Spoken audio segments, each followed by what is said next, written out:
오늘 우리가 함께 묵상할 하나님의 말씀은 디모데전서 5장 17절에서 22절까지 말씀입니다. 말씀의 은혜를 나누기 전 먼저 카리스를 준비해 주시기 바랍니다.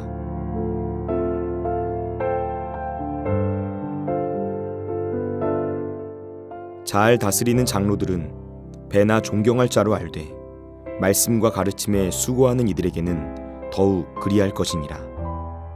성경에 일렀으되 곡식을 밟아 떠는 소의 입에 망을 씌우지 말라 하였고 또 일꾼이 그 삭슬 받는 것은 마땅하다 하였느니라. 장로에 대한 고발은 두세 증인이 없으면 받지 말 것이요 범죄한 자들을 모든 사람 앞에서 꾸짖어 나머지 사람들로 두려워하게 하라. 하나님과 그리스도 예수와 택하심을 받은 천사들 앞에서 내가 엄히 명하노니 너는 편견이 없이 이것들을 지켜 아무 일도 불공평하게 하지 말며 아무에게나 경솔히 안수하지 말고 다른 사람의 죄에 간섭하지 말며 내 자신을 지켜 정결하게 하라. 아멘.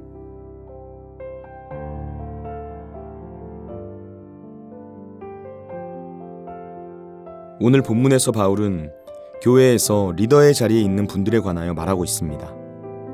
본문에서는 그것을 장로라는 직분으로 표현하고 있는데요. 우리는 여기서 말하고 있는 장로가 어떤 직분인지에 대해서 조금 정확하게 생각할 필요가 있습니다. 바울이 말하는 장로라는 직분은 오늘날 우리가 알고 있는 교회에서의 장로의 개념과 같지는 않습니다. 오늘날 우리가 이해하고 있는 장로와 같은 교회 직분은 2세기 초 정도가 되어서야 처음으로 나타난 개념입니다. 장로에 해당하는 헬라어가 프레스비테로스인데요. 이 말은 본래 연장자, 원로, 노인이라는 뜻을 가지고 있습니다. 하지만 이 단어가 단순히 나이가 많은 사람을 가리킬 때만 사용했던 단어는 아닙니다. 인생의 경험과 지식이 많은 사람 또는 지위가 높거나 능력이 있는 사람을 가리킬 때도 이 단어를 사용하곤 했습니다. 예수님의 공생의 시기의 장로는 성읍의 지도자나 유대인의 최고 의결기구인 사내들인 회원의 한 부류를 가리키는 명칭이기도 했었고요. 초대교회가 탄생한 이후에는 교회의 지도자를 가리키는 말로 장로가 사용되곤 했습니다. 그래서 바울이 말하는 장로는 오늘날 우리가 이해하는 장로의 개념이 아니라 목사를 의미하는 말에 더 가깝다고 볼 수 있습니다.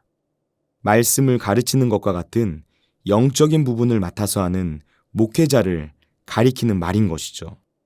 오늘 우리가 읽은 본문은 이런 장로, 오늘날로 치면 목회자에 대해서 우리가 어떻게 예우를 해야 하고 또 그들이 죄를 지었을 때 어떻게 권증을 해야 하는지 설명하고 있습니다. 17절 말씀입니다. 잘 다스리는 장로들은 배나 존경할 자로 알되 말씀과 가르침에 수고하는 이들에게는 더욱 그리할 것이니라. 바울은 잘 다스리는 장로들은 배나 존경할 자로 알되라고 말합니다. 잘 다스리는 장로들, 말씀과 가르침에 수고하는 장로들에 대해서 교회가 존중해야 한다 말하는 것입니다. 여기에서 존경할 자로 알라라는 명령은 앞에 디모데전서 5장 3절 말씀에서 과부를 존대하라는 명령이 의미했던 것처럼 단순히 예의를 갖추고 공경하라는 의미를 넘어섭니다. 이것은 재정적인 필요와 지원을 가리키는 것을 뜻합니다. 존경한다 라는 단어가 본래 값을 지불한다는 말에서 나온 말입니다. 그러니까 존경한다는 것은 구체적으로 어떤 것을 의미하는가? 그것을 귀하게 여기는 마음으로 그 가치를 인정하고 값을 지불하는 것을 뜻하는 말이라는 것이죠. 여기에 이어서 바울은 신명기 25장 4절 말씀과 누가복음 10장 7절 말씀에서 예수님이 하신 말씀을 인용하고 있습니다. 그래서 말씀을 가르치는 일을 하는 자들에게 물질적인 필요를 공급하는 일이 무엇을 의미하는 것인지 설명하는 것이죠. 18절 말씀에서 곡식을 밟아 떠는 소의 입에 망을 씌우지 말라 라는 말을 이해하려면 여기에 대한 배경을 조금 알아야 합니다. 당시 이스라엘에서는 탈곡을 할 때 원형으로 된 평지 위에 곡식을 쫙 깔아 놓고요. 그 위에 소들이 둥근 원을 그리면서 그것을 밟게 했습니다. 그렇게 소가 원형을 돌면서 곡식단을 밟으면 탈곡이 되는 것이죠. 그런데 이방인들은 이렇게 일하는 소에게 바닥에 떨어진 곡식을 먹지 못하도록 소의 입에 망을 씌웠다고 합니다. 그러나 하나님께서 주신 율법은 그렇게 하지 말라고 명령하신 것이죠. 일하는 소의 입에 망을 씌우지 않게 해서 소도 일하는 동안 곡식을 먹을 수 있도록 명령하신 것입니다. 그러니까 여기서 바울이 말하는 메시지는 명료합니다. 일하는 소에게는 먹을 것을 주고 일을 하는 일꾼에게 삭슬 주는 것이 마땅하듯이 교회에서 복음을 위해 일을 하는 자들에게 그 대가를 주는 것은 마땅히 교회가 해야 하는 일이라는 것입니다. 사실 교회가 말씀을 가리키는 자들에게 물질적인 필요를 채워주는 일은 교회와 성도를 위한 것이기도 합니다. 구약시대 이스라엘 백성들을 생각해 보시기 바랍니다. 특별히 사사시대에 이스라엘이 타락하게 된 원인 중에 하나가 이 제사장 직분과 관련이 있었습니다. 이스라엘이 제사장의 필요를 채워주어야 하는 의무를 다하지 못했습니다. 그러자 제사장들이 탈선하기 시작합니다. 먹고 사는 것조차 힘들어지니까 먹고 살기 위해서 자기에게 맡겨진 영적인 역할들을 온전히 감당하지 않기 시작하는 것입니다. 이스라엘 백성들이 제사장의 필요를 채워주어야 하는 의무를 다하지 못했습니다. 그러자 제사장들이 탈선하기 시작합니다. 먹고 사는 것조차 힘들어지니까 먹고 살기 위해서 자기에게 맡겨진 영적인 역할을 온전히 감당하지 못하게 되는 것입니다. 그 결과 이스라엘이 아주 빠른 속도로 타락하게 됩니다. 죄의 악순환이 시작되었던 것이죠. 여러분, 우리에게 이런 일이 생기는 것을 막기 위해 가져야 할 태도가 바로 존중입니다. 영적인 일을 하는 수고에 대해서 그 가치를 알고 인정해야 모두에게 유익이 되는 것입니다. 다음으로 바울은 장로의 죄를 다루는 문제에 대해서 말합니다. 세상 법정을 보면 그렇게 공정해 보이지 않을 때가 있습니다. 죄를 지은 사람이 누구인가, 사회적 지위가 어떻고 또 재산이 얼마나 많은가, 어떤 인맥이나 이해관계가 얽혀 있느냐에 따라서 처벌의 수위가 달라지는 것 같을 때가 종종 있습니다. 적당히 눈 감아주고 때로는 가볍게 넘어가기도 하는 것입니다. 그러나 바울은 죄에 대해서 엄격합니다. 아무리 장로라고 할지라도 죄가 있다면 말씀의 원칙에 따라 죄를 다루어야 한다는 것입니다. 19절에서 21절까지가 장로에 대한 고발이 있을 경우에 어떻게 해야 하는지를 알려주는 내용인데요. 이 부분에 대해서 바울이 제시하는 원칙과 절차가 있었습니다. 먼저 교회 안에 영적 지도자들에 대한 무분별한 송사를 막기 위해서 두세 증인이 없으면 송사를 받지 말라라고 명령합니다. 장로에 대한 고발이 있을 때 그것이 사실인지 두세 사람의 증인의 말을 통해서 확실한 증거를 확인해야 한다는 것이죠. 이런 확증이 필요한 이유는 장로에 대한 악의적인 공격이 있을 수 있다는 것을 염두에 두었기 때문입니다. 사단 마귀의 영적 공격이 있기 때문에 그런 것도 그렇고요. 리더라는 자리가 원래 그런 속성을 가지고 있기 때문이기도 합니다. 다음으로 만약 범죄한 사실이 드러나게 되었다면 모든 사람 앞에서 공개적으로 그 사람을 꾸짖어야 한다고 말하는데요. 모든 사람의 죄를 공개적으로 꾸짖어야 한다기보다는 죄를 지은 사람이 회개하기를 거부하고 계속해서 죄를 짓고 있는 경우에 공개적으로 책망하는 것을 뜻하는 것으로 볼 수가 있습니다. 그렇게 모든 사람 앞에서 죄를 꾸짖으면서 그 모습을 보는 다른 사람이 죄에 대한 두려움을 갖도록 하라는 말인 것이죠. 바울은 마지막으로 공정함을 강조합니다. 우리가 마지막 최후의 심판의 날을 생각하면서 권징에 있어서 편견 없이 공정하게 진행해야 한다라고 권면합니다.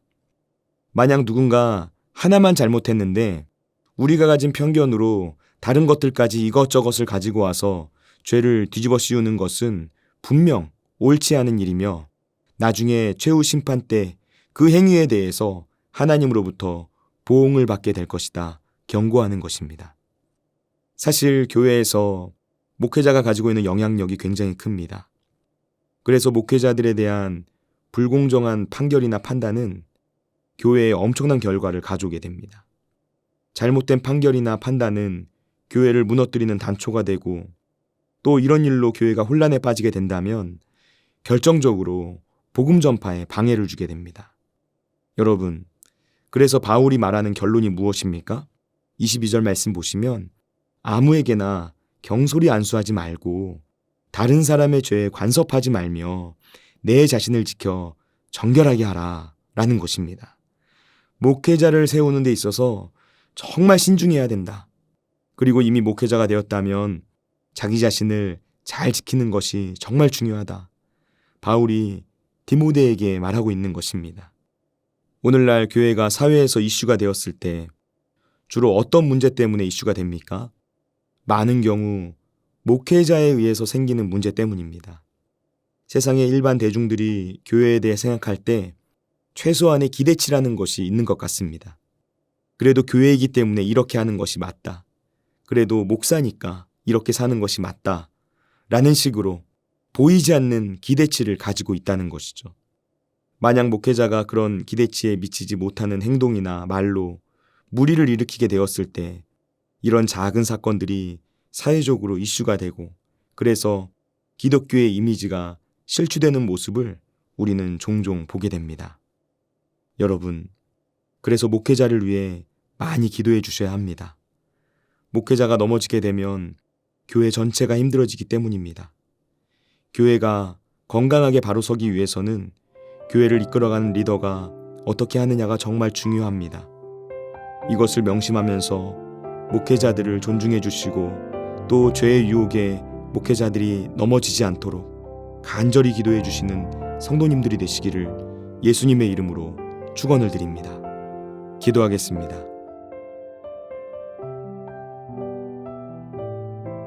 우리를 사랑하시는 하나님 아버지, 목회자들을 위해 기도합니다. 말씀을 가르치고 성도들을 돌보며 주님의 사명을 따라 살아가는 목회자들에게 힘과 능력과 권세를 더하여 주옵소서.